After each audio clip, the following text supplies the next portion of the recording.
Quem achou, diga amém. Quem não achou, diga misericórdia. Gente, é Gênesis. Tu passa o índice do livro e aparece Gênesis. Ah, não vou te esperar não. Vamos ao texto. Disse também Deus a Abraão: quanto a Sarai, tua mulher, não mais a chamarás de Sarai, mas Sara será o seu nome. Eu a abençoarei, e dela te darei um filho. Eu a abençoarei, e ela será mãe de nações. Reis de povos sairão dela. Então caiu Abraão sobre o seu rosto. Preste muita atenção no versículo 17. Então caiu Abraão sobre o seu rosto. Quem está lá atrás está me ouvindo bem? Então caiu Abraão sobre o seu rosto e riu-se. Quem riu, gente? Quem está rindo por dentro? Abraão. E disse no seu coração. Disse na boca ou no coração, gente? Significa que ele não verbalizou, ele só... Disse Abraão no seu coração: a um homem de 100 anos há de nascer um filho? Conceberá Sara com a idade de 90 anos? Disse Abraão a Deus. Agora ele vai falar. Primeiro ele só, agora ele vai falar. Oxalá viva Ismael diante de ti. Isso foi o que ele falou. Eu quero que você preste muita atenção, que isso facilita a aplicação do texto. Isso foi o que ele... O que ele falou? Oxalá viva... Qual é o nome? Mas Deus está falando de Ismael, gente? Deus falou do filho que ia nascer de Sara e ele já tinha nome. Qual era o nome do filho de Sara? Deus já tinha dito que o filho de Sara ia se chamar como? Como? Então Deus veio agora falar com Abraão do filho que vai nascer de Sara. Como é o nome do filho que vai nascer de Sara? Só que já se passaram 25 anos desde o dia em que Deus fez a promessa. Quantos anos se passaram? Então a gente fala muito que Sara riu quando recebeu a promessa lá atrás, 25 anos atrás. Só que a gente esquece de falar que Abraão também riu 25 anos depois. E eu não julgo ele, eu não vim aqui para expô-lo, eu vim aqui para me identificar. A minha avó tem um ditado que eu nunca mais esqueço. Ela tinha, porque ela não vive mais. E a minha avó, ela sempre dizia quando a gente queria meter o bedelho na vida de alguém. Quando a gente falava sobre alguma coisa que a gente via de fora. Ah, tal coisa está acontecendo por causa disso ou daquilo. Só que a gente não era da família. Então minha avó sempre corrigia a gente dizendo assim: não se meta, a colher que mexe a panela é que sabe a quentura que tem dentro dela. Era um jeito da minha avó dizer: vocês estão vendo de fora, mas é quem está dentro é que sabe o porquê dos porquês. Porque age assim, porque age assado. Então eu não estou julgando, mas eu estou relatando como de fato as coisas aconteceram 25 anos depois. E o que aconteceu? Aconteceu que o Senhor vem a Abraão para falar com ele que chegou o tempo de cumprir. Olha isso! A gente fala tanto que Sara riu. Mas Sara riu quando Deus veio para falar que ia fazer. Abraão riu quando Deus veio falar que naquele ano ia cumprir. E talvez você pense: o que é mais difícil? Eu não sei, mas é uma reflexão. Eu tenho para mim que é difícil ouvir o que Deus vai fazer quando toda a realidade é contrária. E é difícil, depois de tantos anos, ouvir Deus dizer que chegou o tempo de cumprir. Tanto quanto, Camila, tanto quanto. Porque a verdade é que ninguém, ao ouvir uma promessa que Deus fez, ainda é a mesma pessoa do dia que ouviu. Rapaz, se em 25 anos você não mudou, tem alguma coisa errada. Não tem como. Aquela menininha que frequentava o círculo de oração, aquele rapaz que subia um monte, aquela menina quando ainda era estagiária e ouvia promessas, você nem discernia o mundo espiritual com a mesma capacidade que você discerne hoje. Aí hoje Deus chega para você depois de tantos anos, tanta água, tanto monte, tanta campanha, tanta casa que você se mudou, tantas transições ministeriais que você já viveu, gente que entrou na tua vida, gente que saiu da tua vida, dias de dor, dias de glória, dias de luta, gente que você você enterrou, gente que estava vivo quando você recebeu a promessa, e você ainda pensava, quando Deus cumprir essa promessa, fulano e ciclano vai estar tão feliz, porque ouviu essa promessa comigo. Gente que hoje não está mais com você, gente que inclusive você já não lembra mais da promessa, porque tu não tem coragem como Abraão, de falar com a boca, como ele também não teve, mas no coração você pensa, por mim não precisa nem cumprir mais nada, fulano e ciclano não está aqui. Quem eu queria que visse não vai ver o que chegou a hora de Deus cumprir. Então a gente muda, completa para mim, para eu ter certeza que você está acompanhando o que Deus está falando. A gente muda. Então quem sou eu, quem é você para criticar Abraão? Ocorre então que Deus está falando com ele sobre Isaac. E é isso que eu quero que você tenha bem forte na sua mente. Deus está falando com ele sobre Isaac. Abre essa boca. Deus está falando com ele sobre... Está falando com ele sobre Isaac 25 anos depois. E está deixando claro que Isaac é o filho que vai nascer de Sara. 25 anos depois. Sara está com 80 ou 90? 90. Sara está com 90. E Abraão, naquele ano, vai fazer 100 anos. Então, Deus veio falar de coisa antiga, como se fosse nova. Você está acompanhando isso aqui? Lá atrás, quando Deus te prometeu as coisas que prometeu para você, era novidade. Então você celebra, você se alegra, você conta para os outros e você conta com entusiasmo, como de quem espera cumprir e cumprir logo. Você passa na concessionária esfregando a mão nos carros, dizendo qualquer hora dessa Deus vai me dar isso aqui. Rapaz, eu me lembro quando Deus fazia a promessa de um carro que eu ia ter. Deus fez para o Eduardo. E eu me lembro que na hora que ele fez, eu inspirada, motivada, determinada, lembrei de um CrossFox amarelo. Era o auge na ocasião. Mano, quem tinha um CrossFox amarelo era descolar. Não era o rico snob, era o rico moderno, era o próspero, tá ligado? E quando falava disso eu pensava, eu chegando na porta da igreja, na escola dominical de CrossFox semana. Motivada. Rapaz, tanto carro passou. Sabe assim, tão diferente. Eu tive um Fox prata. O amarelo. Esse prata, aonde ele parava, dava para botar um copinho do freio embaixo, que era para poder tudo que ele desperdiçasse eu botar para encher de novo. Eu mais empurrei esse carro do que andei. Mentira ou verdade, Larissa? No dia que a gente foi vender esse carro, eu botei todo mundo de jejum e falei, gente, pelo amor de Deus, tem que comprar, e quem for fazer um test drive não pode ser longo. Faça test drives longos.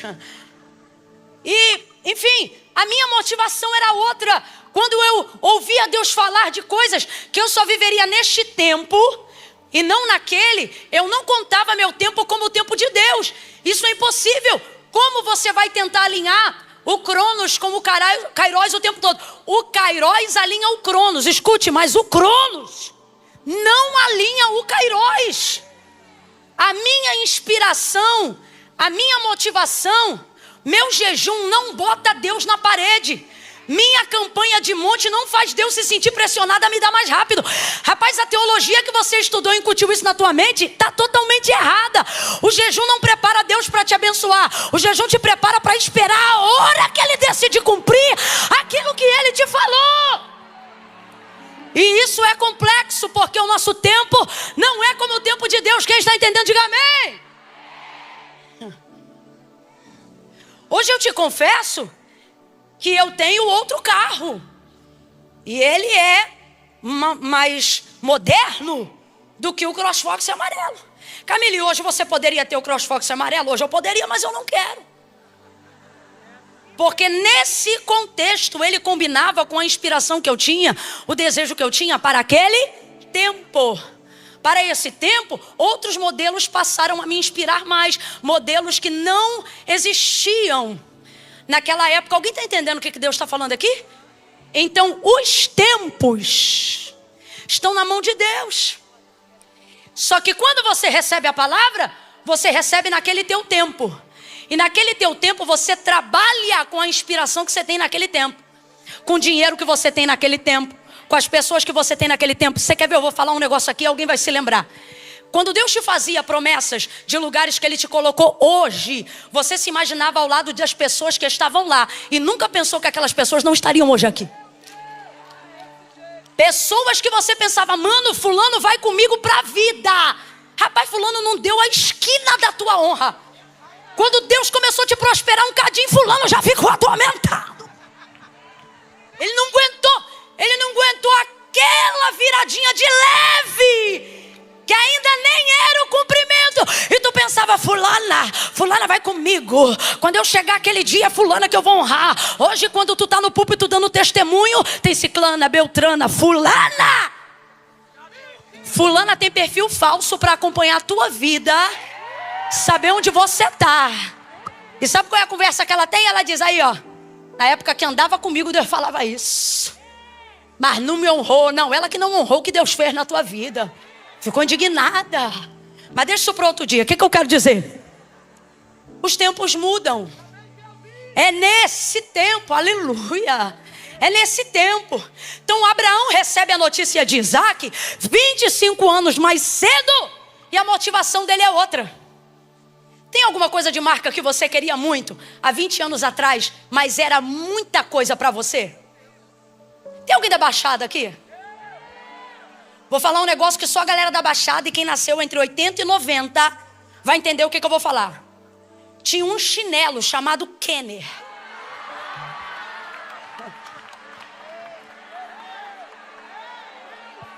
A gente juntava, ainda tem, é claro, mas o desejo, ou melhor, a vontade de tê-lo. Naquela época não tinha concorrência com essa marca para chinelo. E detalhe, a galera que se sentia mais descolada comprava 2 números a menos, metade do calcanhar para fora.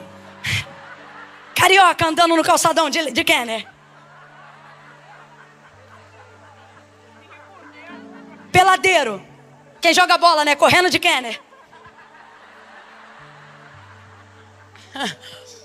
Eu me lembro da fila que ficava no Top Shopping. Isso aqui é coisa de Nova Iguaçu. Fala aqui em Niterói um shopping assim popular que gera Bay Market. Brasa. Jesus, Brasa. Enfim, cada um tinha aí a sua geografia. O sonho no Natal era entrar na fila. Eu me lembro quanto esse chinelo custava, R$120. Por que ele era tão caro? Porque houve uma época em que o salário era R$122,50. Então uma pessoa para ter um Kenner, ou ela tinha que dar um salário, ou ela tinha que trabalhar o ano inteiro tirando um percentual para conseguir comprá-lo. Então era o presente que o jovem desejava. Você quer ver outro aqui? Vai baixar uma nostalgia rapidinho, mas a gente vai sair dela. Mochila da Company.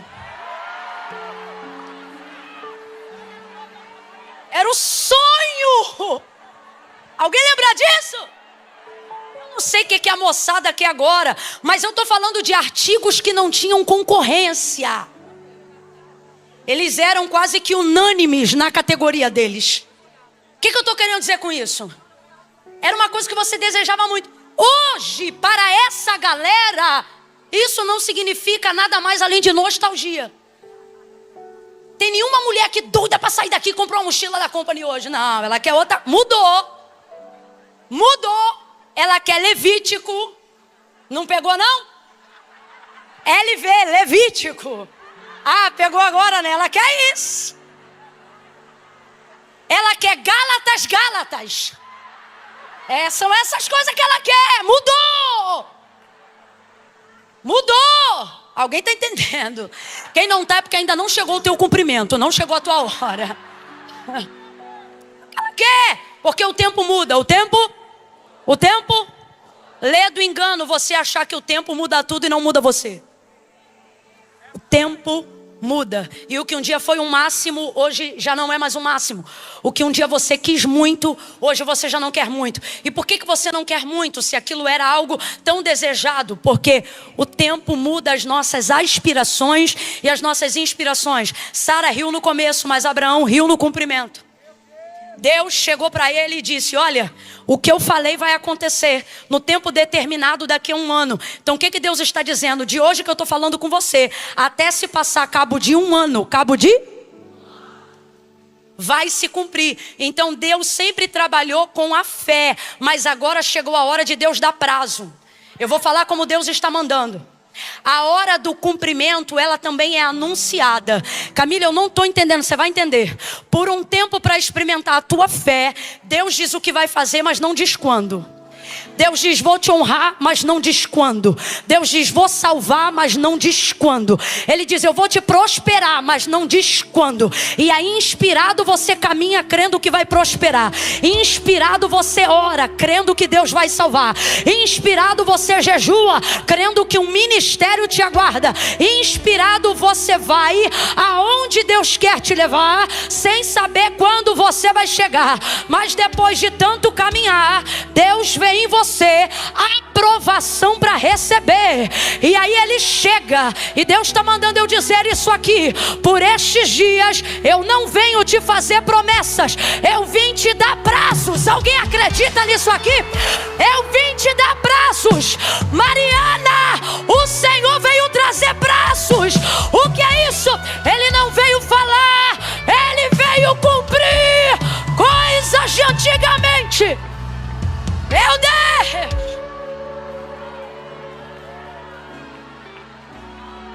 É louco, mas quem está ligado vai entender. Olha para o teu irmão e diga assim: vem novidade antiga aí. Vem novidade antiga aí. Vem novidade, quem está entendendo? Vem novidade antiga aí. Coisa que Deus falou lá atrás, mas vai acontecer agora. Vai se cumprir agora. Eu estou sentindo a unção de Deus aqui. Eu estou sentindo o poder de Deus aqui. Ele não é homem para que minta, nem filho do homem para que se arrependa. Falaria e não cumpriria, diria e não faria. Eu não sou menino, eu sou Deus. Tu saberás que eu sou o Senhor, e coisa nenhuma é difícil para mim. Chegou o tempo de cumprir. Chegou o tempo de cumprir. Agora Deus sabe. Eu disse que Deus, que você não é mais a mesma. Deus sabe que você não é mais aquela menina que pula com qualquer profecia. Deus sabe que você já não levanta todo dia querendo saber a interpretação de todo sonho que você tem. Deus sabe que você não é mais essa. Deus sabe. Deus sabe que o tempo mexeu com coisas que você considerava intocáveis no seu coração. Então ele veio anunciar prazo. Por que ele veio anunciar prazo? Porque ele sabe que seu problema hoje não é crer que ele faz o que ele disse que ia fazer. Crer, você ainda crê. O problema dele hoje é que você tem usado o tempo que passou para convencê-lo de que você não faz mais questão que aconteça, porque você não está mais pronto para viver o que ele falou lá atrás. Senhor, eu envelheci. Senhor, o Senhor sabe que eu já não tenho mais aquela saúde que eu rodava de um corredor até o Senhor sabe, Senhor. Como é que o Senhor vai me dar essa unção agora, logo agora que eu estou tratando de uma enfermidade? Senhor, o Senhor está falando de filho comigo agora, perto dos 40? Senhor, quando eu tinha 20, tu falava do meu casamento, tu sabes que eu me imaginava, eu fazia até a lista do buffet que eu ia contratar. O Senhor sabe que aquele buffet até faliu. O Senhor sabe que a tendência das festas mudaram. Só tem uma coisa que não mudou. Por causa da promessa, tu guardou a santidade. Tu espera até hoje. Aí alguém diz assim: não espera mais. E você não fala mais de casamento hoje. Você não Deus falou que você ia casar. Deus falou que você não ia sair beijando na boca de todo mundo, porque o seu estava separado. E naquela época você creu. Tanto é que de lá para cá tu nunca beijou outra boca. Deus está falando com alguém aqui. Só que aí o tempo passou. E hoje quando alguém fala de casamento, você está como Abraão. Você não fala com a boca porque teme ao Senhor, mas no coração você ri. E você diz, buffet eu não pesquiso mais, data eu não marco mais. Não é que você não crê que Deus não dá casamento, mas é que de um tempo para cá, é como se você dissesse assim para Deus, Deus, isso não muda a nossa relação. Eu continuo salva, meu nome está no livro da vida. Isso para mim não quer dizer nada, o Senhor é maior. O Senhor é maior. E o Senhor está dizendo, é porque eu sou maior, que no nosso relacionamento, não é a sua frustração que vai manter a régua da minha palavra. Parece que todo mundo já sabe, mas Deus está mandando eu dizer. Deus está dizendo assim para algumas mulheres, eu tenho caráter. Não vou brincar com os teus sonhos, não mexi com você. Eu não fui brincar com você, eu te chamei pelo meu nome. Você não carrega só a vaidade da sua honra, você carrega o meu nome. Isso não é sobre o desejo que você tinha de ser atendido ou atendida na época que fazia sentido Deus cumprir o que te prometeu. Isso é sobre a glória dele. E agora você vai entender por que não aconteceu no teu tempo. Porque se fosse no teu tempo, você acha que a glória seria da tua busca. Você acha que a glória seria do teu jejum. Você acha que a glória seria da tua expectativa. E o Senhor está dizendo, eu te amo tanto que até meu filho eu dei. Mas a glória eu não divido com ninguém. A glória é minha.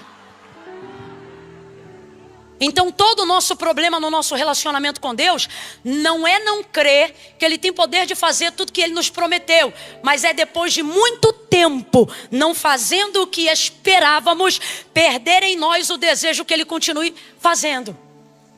Eu não quero mais. E por que eu não quero mais? Porque já não faz mais sentido para você. Então agora chegou a hora de Deus cumprir. Porque agora tu entregou teu Isaac antes de receber. Agora você vai entender que o que Deus vai fazer é para glorificar o nome dele. Quando não é no nosso tempo, gera uma revolta muito grande. A gente diz que não, mas hoje o nosso maior problema não é Deus não fazer o que falou. É que Deus faça na vida de outro, porque eu já não me vejo mais em condições de receber o que Ele falou. Só que Deus me trouxe aqui nessa noite para dizer que nós temos nos comportado em 2024 como Abraão. Uma maturidade humana e não espiritual. Tipo, tu não desvia porque promessas antigas não foram cumpridas. Pelo contrário, tu é mais crente hoje do que foi há 25 anos atrás. Só que você também não tem mais o mesmo ânimo e as mesmas inspirações. Agora eu estou entendendo porque Deus falou tanto de inspiração no início. Não tem mais o mesmo. E por que não tem mais o mesmo? Porque você não quer tratar de Isaac com Deus. E por que não quer tratar de Isaac com Deus? Porque durante os 25 anos que Isaac não vinha, alguém veio. Quem veio? Quem lembra aqui? Quem veio? Isaac não veio, mas eu produzo Ismael. Então quem é Ismael na vida de Abraão e Sara? Fruto de quem não suportou mais esperar. Verdade ou não? Ismael é fruto da minha ansiedade. Sabe o que é Ismael? Fruto da minha necessidade de mostrar para a sociedade que eu não sou um desocupado esperando em Deus. É a minha necessidade de mostrar para os outros que eu não tenho uma fé passiva. Eu não fiquei só esperando. E Deus está dizendo, e se eu te dissesse que tudo que eu queria era que você ficasse esperando? Mas não, você não esperou. E não esperou por quê? Não é porque não tinha Deus em confiança. Mas é porque você sempre quer dar uma resposta para os teus observadores. As pessoas têm que ver que você produz. As pessoas têm que ver que você rema. As pessoas têm que ver que você está fazendo alguma coisa mesmo quando Deus não está fazendo nada. E você acha que isso impressiona Deus? Nunca. Pelo contrário, quando Sara colocou Agar na cama de Abraão, logo em seguida, depois de um tempo, o Senhor apareceu a Abraão para corrigi-lo. E o Senhor disse assim para ele, Abraão, anda na minha presença e ser perfeito. Agora eu te pergunto, o homem pode ser completamente perfeito diante de Deus? De acordo com o autor da carta aos Hebreus, ainda não. Ele diz, quando aquele que é perfeito vier, aí ele vai corrigir toda a nossa imperfeição. Falando sobre aquele grande dia, onde toda a corruptibilidade será revestida de incorruptibilidade. Então nós seremos santificados, e como Ele é, nós seremos puros. Agora, até lá, é lutando contra o eu, é batalha entre carne e espírito. Então quando Deus chega a Abraão, logo depois dele ter se deitado com Isaac e ela com Agar, e ela ter concebido Ismael, Deus visita Abraão e vai dizer para ele: Abraão, anda na minha presença e ser perfeito. Se não é dessa perfeição que nós estamos falando, do que então Deus estava falando com Abraão? Vou trocar para grosso modo, que é para todo mundo entender. O que Deus está dizendo para Abraão é: Abraão, faz o que a gente combinou. Eu disse que eu iria colocar um filho através de você no ventre de Sara, sem mecanismos de escape. Então o que Deus está dizendo para Abraão? Faz o que a gente combinou. Deus vai usar nossa boca agora para a gente profetizar para alguém essa verdade. Você vai olhar para 2 ou 3 agora mesmo e vai dizer para essa pessoa: faz o que você e Deus combinaram. Faz o que você e Deus combinaram. Para ficar ainda melhor, diz assim: faz o que Deus combinou contigo. Faz o que Deus combinou contigo. Deus não combinou contigo de você namorar até encontrar. Deus combinou contigo: espera que eu vou trazer. Não foi isso que Deus combinou contigo? Deus não combinou contigo para pedir dinheiro a agiota para terminar a obra de igreja. Deus disse: espera em mim que eu sou providência. E eu vou, não foi isso? Deus está dizendo: faz o que eu combinei contigo. Deus não disse: assina a carta de divórcio. Deus disse: seja sábia e eu vou salvar essa casa. Deus não disse: bota na boca de fumo ou esquece na clínica de reabilitação. Não, Deus disse: ora por ele, porque ele será um evangelista. Deus está dizendo: faz o que a gente combinou. Quando Deus te chamou, empresária, Ele não disse: arruma um sócio para financiar o teu projeto. Não, porque quando tu não tinha nada e Ele te fez a promessa antes do CNPJ, quando tu ainda era um CPF, Ele disse: tu vai ser a proprietária e eu vou ser teu sócio contigo. Foi isso que Ele falou. Catuca de novo alguém debaixo dessa unção e diga: faz o que Deus combinou contigo. Faz o que Deus combinou contigo.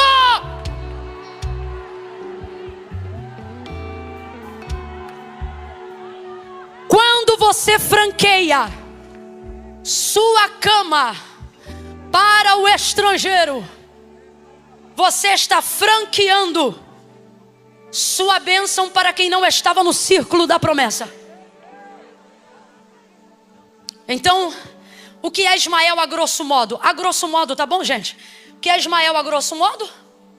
Ismael é fruto da minha ansiedade. Ismael é fruto da resposta que eu tenho que dar para minha família, porque desde que eu virei crente, Deus fechou as portas de emprego e agora eu não tenho mais o dinheiro que eu tinha. Então eu tenho que mostrar para minha família que ser crente não é ser desocupado. Então eu me enfio um monte de trabalho que Deus não mandou. Vivo fazendo campanha pedindo porta de escape, quando eu estou debaixo de uma promessa. Mas porque eu tenho que dar resposta para a sociedade, eu vou colocando H na cama. Eu aceito H entrar na cama. Com todo carinho, com todo respeito, eu tenho mensagens em cima de H. Eu amo a vida de H. H responde tanta coisa. Porque tem gente que olha para H e pensa que ela é uma sem vergonha que caiu na cama de Abraão. Não, ela era uma serva que foi tratada como filha dentro de uma casa e de repente tem que se ver deitando uma única vez com um homem que sustentava ela. Foi horrível para H. Não pense você que para H foi hiper maravilhoso, não. Tanto é que ela não tinha foco nenhum na riqueza de Abraão. Mesmo com barriga, fugiu desesperada porque Sara oprimia depois da gestação. Foi processo. Não tem H por ser vergonha. H fez o que foi mandada e não ficou bem com o que fez. Imagine uma serva que foi chamada para ser serva, agora carregar algo que fala de geração. Ela não estava preparada daquilo. Mas amém, a história dela é linda. Depois Deus preparou, abençoou Ismael, cuidou dela, tudo porque era semente de Abraão. E Deus fez uma aliança com Abraão. Deus faz aliança contigo. Com quem você faz aliança é problema teu. Quem está entendendo o que Deus está falando aqui? Não reclame de gente que foi você que deu autoridade para eles se tornarem quem são hoje, para te perturbar.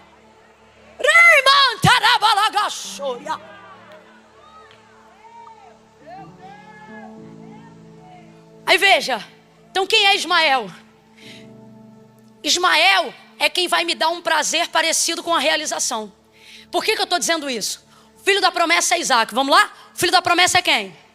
O filho da promessa é quem? Isaac é o filho da realização. Só que a primeira vez que Abraão vai ser chamado de pai não é pela boca de Isaac, é pela boca de quem? Agora você entende por quê? Quando Sara decide botar H para fora de casa, Abraão fica pesado lá no capítulo 21 do livro do Gênesis? Por que isso acontece? Porque em Isaac ele se realizou em Deus, mas em Ismael ele se realizou pessoalmente. Só que isso não compete, tanto é que foi difícil, mas não foi impossível. Ismael foi embora.